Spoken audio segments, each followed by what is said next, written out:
Quando a gente pensa num escritório de advocacia, parece uma empresa, né? Tem sócios, presta serviços, busca clientes. Mas e se eu dissesse que, legalmente falando, ele não é uma empresa? Pois é. Hoje vamos desvendar o que torna a sociedade de advogados uma estrutura tão única, com regras que a separam de tudo o resto do mundo dos negócios. Vamos começar. E a pergunta que vai guiar toda a nossa conversa é exatamente esta: um escritório de advocacia é de fato uma empresa? Olhando assim por cima, a resposta parecia óbvia, né? Mas a verdade é bem mais complexa e está escondida nas leis que governam tanto os negócios quanto a advocacia aqui no Brasil. Para a gente conseguir responder essa pergunta, o nosso caminho vai ser o seguinte: primeiro, vamos entender o que define uma empresa comum. Depois, a gente vai colocar isso lado a lado com as regras exclusivas da sociedade de advogados, onde ela se registra, quem pode ser sócio, o que ela pode fazer e, no final, claro, um resumo com os pontos-chave para não esquecer. Vamos lá!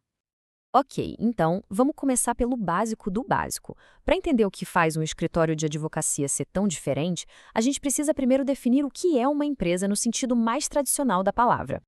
Bom, segundo o nosso Código Civil, uma empresa ou uma sociedade empresária é basicamente uma organização com um objetivo muito claro: exercer uma atividade econômica para gerar lucro.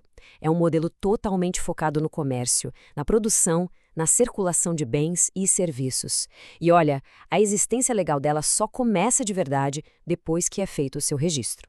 As características de uma empresa padrão são bem diretas, né? A finalidade é o lucro, o registro acontece na junta comercial, que é o órgão que, digamos, oficializa os negócios.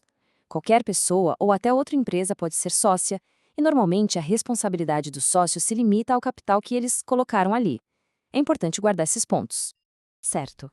Agora que a gente já tem bem clara a definição de uma empresa padrão, vamos ver como a sociedade de advogados quebra, uma por uma, quase todas essas regras. É aqui que a coisa toda fica bem interessante. E aqui está o ponto central de toda a diferença. Uma empresa vende produtos ou serviços comerciais. Já uma sociedade de advogados, por outro lado, presta um serviço intelectual, técnico. O foco não é o comércio, de jeito nenhum, mas sim a aplicação do conhecimento jurídico. E essa distinção na natureza da atividade muda completamente as regras do jogo, sabe? Isso leva a regulações totalmente diferentes. De um lado, o Código Civil para as empresas e do outro, o Estatuto da OAB para a advocacia. A primeira grande diferença prática já aparece logo no nascimento da sociedade, o lugar onde ela é registrada. E esse é um detalhe que, na verdade, já diz tudo sobre a natureza dela.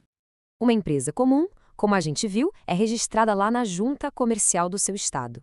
Agora, a sociedade de advogados tem um caminho totalmente exclusivo. Ela deve ser registrada unicamente na seccional da Ordem dos Advogados do Brasil, a OAB, do lugar onde vai ser a sua sede. E essa regra do registro exclusivo na OAB é fundamental. A lei proíbe que uma sociedade de advogados seja registrada na junta comercial.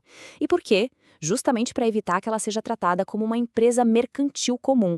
O objetivo é muito claro: manter a advocacia como uma função essencial à justiça e não como apenas mais um negócio no mercado. Mas essa exclusividade não para no registro, não. Ela vai além e chega na pergunta talvez mais importante. Afinal, quem é que pode ser sócio de um escritório de advocacia? Numa empresa comum, os sócios podem vir de qualquer área. Você pode ter um engenheiro, um médico e um investidor, todo mundo na mesma sociedade. Agora, numa sociedade de advogados, a regra é muito simples e rígida. Todos, sem exceção, todos os sócios devem ser advogados com registro ativo na OAB. Então, o ponto crucial aqui é este: a sociedade é formada por profissionais da advocacia. Não se admite um sócio capitalista, sabe? Alguém que só entra com o dinheiro sem ser advogado. E o motivo disso é para garantir que o controle, as decisões e a própria natureza do serviço sejam estritamente técnicas e éticas. É uma forma de preservar a independência profissional e evitar conflitos de interesse.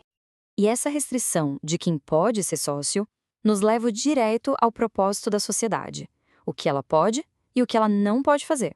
A diferença fica clara até no nome. Empresas podem usar nomes fantasia super criativos como Legal Max ou Justiça Já. Isso é expressamente proibido para a sociedade de advogados. A razão social dela deve obrigatoriamente ter o nome de pelo menos um dos sócios. Isso reforça o caráter pessoal e a responsabilidade direta dos profissionais, e não a ideia de uma marca impessoal. o foco tem que ser absoluto na advocacia. Isso significa que a sociedade não pode ter no seu objeto social nenhuma atividade de natureza comercial. Não pode vender cursos, gerenciar outros negócios ou atuar em áreas que não tenham nada a ver com direito. E tem mais: até os honorários recebidos pertencem à sociedade, à pessoa jurídica, e só depois são distribuídos internamente. Isso reforça ainda mais esse caráter coletivo e profissional da entidade. E essa citação resume perfeitamente a essência da coisa.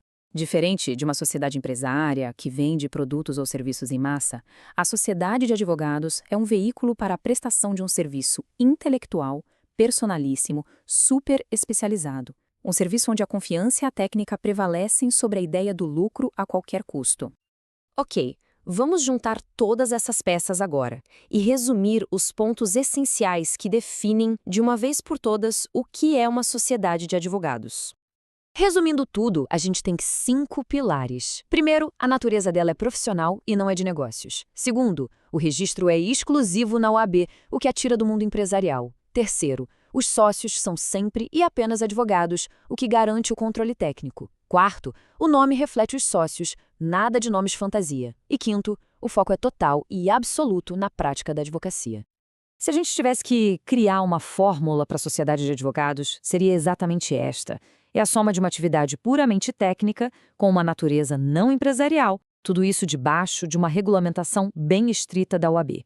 E é isso que a coloca numa categoria completamente à parte no mundo jurídico e dos negócios. E para a gente encerrar, fica a reflexão. Toda essa estrutura especial, criada para diferenciar a advocacia de uma atividade comercial, ela serve para proteger os valores e a ética da profissão? Ou, no fim das contas, acaba limitando o potencial de inovação e de crescimento dos escritórios no mercado de hoje? É uma ótima questão para se pensar. Agradeço a companhia.